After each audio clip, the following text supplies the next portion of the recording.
오늘 함께 살펴볼 말씀은 역대하 36장 14절에서 17절 말씀입니다. 함께 읽겠습니다. 모든 제사장들의 우두머리들과 백성도 크게 범죄하여 이방 모든 가증한 일을 따라서 여호와께서 예루살렘에 거룩하게 두신 그의 전을 더럽게 하였으며 그 조상들의 하나님 여호와께서 그의 백성과 그 거하시는 곳을 아끼사 부지런히 그의 사신들을 그 백성에게 보내어 이르셨으나 그의 백성이 하나님의 사신들을 비웃고 그의 말씀을 멸시하며 그의 선지자를 욕하여 여호와의 진노를 그의 백성에게 미치게 하여 회복할 수 없게 하였으므로 하나님이 갈대아 왕의 손에 그들을 다 넘기심에 그가 와서 그들의 성전에서 칼로 청년들을 죽이며 청년 남녀와 노인과 병약한 사람을 긍휼히 여기지 아니하였으며. 아멘. 여러분은 혹시 물건을 훔쳤다가 다시 제자리에 가져다 둔 경험이 있나요?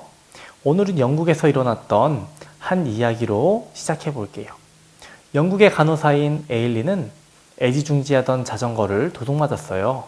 자전거를 타고 환자의 집에 가서 환자의 집 밖에 세워둔 것을 누군가가 가져간 거예요. 에일리는 그 순간 너무 화가 났어요.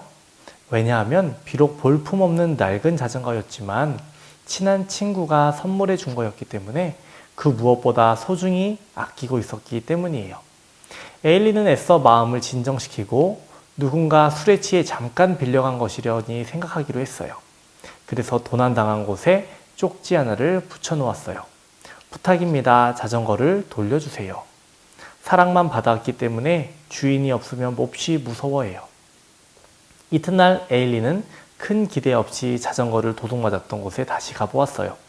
그런데 거짓말같이 마음을 고쳐먹은 도둑의 사과 편지와 함께 자전거가 제자리에 돌아와 있었어요. 사과 편지에는 이렇게 적혀져 있었어요. 미안합니다. 잘못했습니다. 어제 당신이 갔었던 집 현관 매트 아래에 열쇠를 든 봉투를 넣어두었습니다. 마음을 고쳐먹은 도둑으로부터 주신 자전거는 학대하지 않았습니다. 그녀는 다시 답장 쪽지를 붙여놓았어요. 자전거를 빌려갔던 다정한 분께 정말 감사합니다. 저한테 돌아와서 기쁘다고 말하네요. 즐거운 시간 보냈다고요. 도둑질은 절대로 재미있는 이야기도 감동적인 이야기도 될 수 없어요. 그런데 오늘 이야기가 재미있고 또 감동적인 이유는 누군가에게 소중한 것을 훔쳤지만 마음을 돌이켜 주인에게 돌려준 도둑과 그 상황을 너그럽게 용서한 주인의 이야기이기 때문이에요. 성경은 우리에게 죄인이라고 말해요. 그리고 죄를 싫어하시는 하나님은 우리에게 죄에서 돌이켜 돌아오라고 말씀하세요. 그 말씀을 들을 때 우리는 어떻게 해야 할까요? 이 질문에 대한 답이 바로 하나님 말씀이 있습니다. 오늘 역대하 36장 14절에서 17절 말씀을 통해서 하나님은 우리에게 이렇게 말씀하세요. 죄를 깨닫고 하나님께로 돌이키라라고요.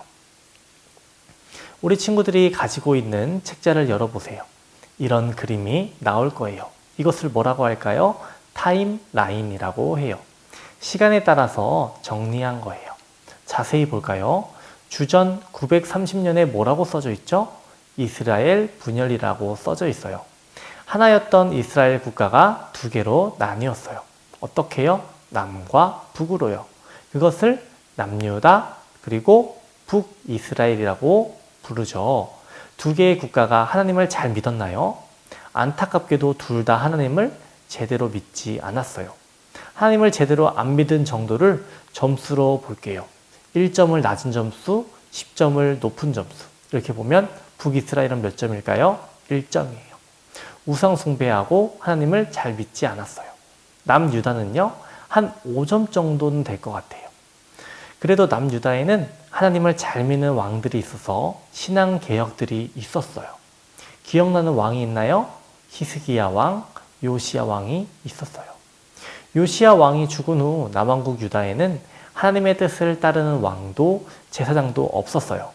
아무도 하나님의 뜻을 알지도 못하고 따르지도 않게 되자 결국 남왕국 유다의 왕과 백성들 모두가 하나님이 싫어하시는 악한 행동들만 하게 되었어요. 요시야 왕이 다스릴 때 겨우 깨끗해졌던 성전은 다시 우상으로 더럽혀졌고 백성들은 우상을 숭배하며 하나님의 말씀을 무시했어요. 그들은 하나님을 존중하지 않는 것을 넘어 이웃의 것을 빼앗고 괴롭히며 죄가 가득해졌어요.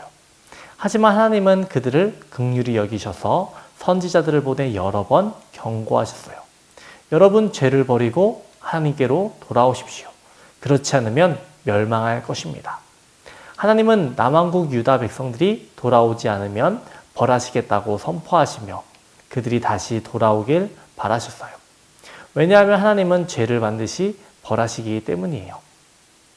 하지만 남왕국 유다의 백성들은 하나님의 말씀을 듣지 않고 오히려 그 말씀을 전하는 선지자들을 손가락질하며 비웃었어요. 우리 말씀을 읽어볼게요. 우리 친구들은 여기 빈칸에 알맞는 말을 잘 듣고 적어보세요.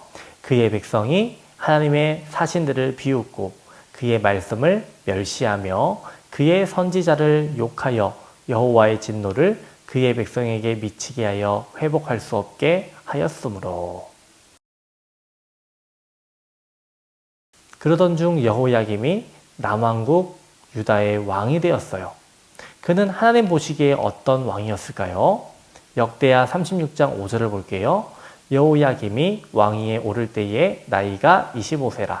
예루살렘에서 11년 동안 다스리며 그의 하나님 여호와 보시기에 악을 행하였더라. 어떤 왕이죠? 악한 왕이에요. 그래서 하나님은 바벨론 왕 느부갓네살로 하여금 전쟁을 일으켜 예루살렘에 있는 왕궁과 성전을 공격하게 하셨어요. 이 전쟁에 이긴 느부갓네살은 여호야김을 청동사슬로 결박하고 포로로 삼아 바벨론으로 끌고 갔어요. 게다가 하나님의 성전 기구들도 가져다 자신의 왕궁에 두었어요. 이것은 하나님이 남왕국 유다 백성에게 하나님께 돌아오지 않으면 어떻게 심판하실지 보여주시는 거였어요. 하지만 백성들은 여전히 죄를 돌이켜 하나님께로 나아가지 않았어요. 이후 여호야김과 시드기야가 차례로 남왕국 유다의 왕이 되었어요. 이들은 어땠을까요? 이들 또한 하나님이 전하시는 심판의 경고를 듣고 보았지만 오히려 하나님 생각은 하지 않았고 회개할 마음도 없었어요. 타임라인을 보면 여호야긴, 시드기야 이 세 그림 모두 군사들이 왕을 데리고 가고 있어요. 성 안에 있는 물건들을 가지고 있어요. 성전은 어때요? 점점 황폐해지고 있어요. 586년에 스티커를 붙이는 곳이 있죠. 바로 뒷페이지에 스티커가 있어요. 한번 붙여보세요. 어떤 그림이 붙을까요?